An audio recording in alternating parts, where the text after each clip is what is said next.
Sa isang video ay makikitang kasama ni Edito si Nanay Lorna. Kinamusta agad ni Edito ang buhay ni Nanay Lorna, dahil matagal-tagal na din na hindi ito nakita sa mga vlog ng PB Team. Sumagot si Nanay Lorna na ganun parent naman siya, maganda parent. Biro naman ni Edito na maganda pa si Nanay Lorna, hindi lang maganda at nagkaanak pa.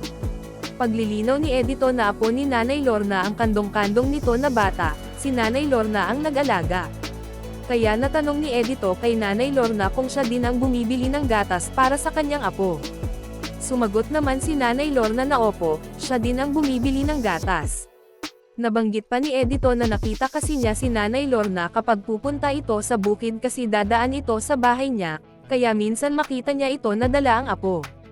Pagkatapos ay sinabi na ni Edito ang rason kung bakit sila nagtipon-tipon ni Nanay Lorna ay dahil magpa-practice na sila, kasama din ang mama ni Chabolita, mama ni Madeline, mama ni Mylene at iba pa. Dagdag ni Edito na ipakita nila ang kanilang mga hiyas, alam niya na may hiyas si Nanay Lorna, kaya gusto niya na sa araw ng kanilang sitio ay ipalabas ni Nanay Lorna ang kanyang hiyas o talento. Nandito sila ngayon para mag-practice kahit papano. Biniro pa ni Edito ang kanyang cameraman at sinabing ito ang kanyang kinuhang tutor. Natawa na lang ang cameraman sa sinabi ni Edito, at nilinaw naman ni Edito na hindi na siya kumuha ng tutor kasi wala siyang pera, kasi kung kukuha pa ay magbabayad pa sila, kaya sila na lang ang gagawa at para din hindi sila mahiya. Gustong ipaabot ni Edito kay Nanay Lorna na sasayawin nila ang sayaw ng kanilang kultura, at ipakita kung may iba pa itong alam na talento para makita sa mga nanay, na kahit nanay na ay hindi dapat sila magpakawalan ng pag-asa.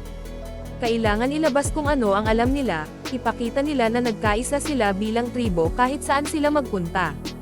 Isa si Nanay Lorna sa napili nila na sumali sa darating na araw ng kanilang sitio kasama ang ibang nanay.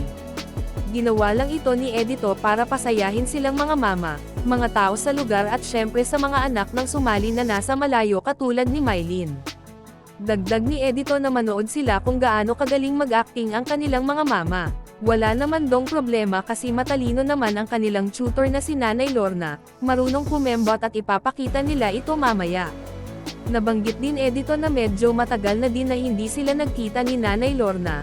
Ngayon na nagkita na ulit sila ay ganun parent daw ito, walang pinagbago ang kabaitan, kung mabait man ito nung una ay ganun parent daw ngayon.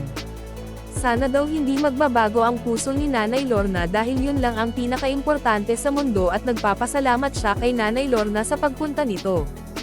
Bago nila simulan ang practice ay inanyayahan ni Edito si Nanay Lorna na mag-try sa pagsayaw para makita ng mga viewers. Agad naman tumayo si Nanay Lorna at sinabing ganito ang sayaw ng Ata Tribe para din maging masaya si Edito, ang kasama nito at ang Pugong Biyahero Team.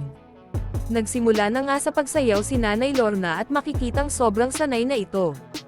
Habang nagsasayaw si Nanay Lorna ay sinabi naman ni Edito na ganun ang sayaw ng katutubo, ganun ang palabas niyan mamaya at abangan nating lahat.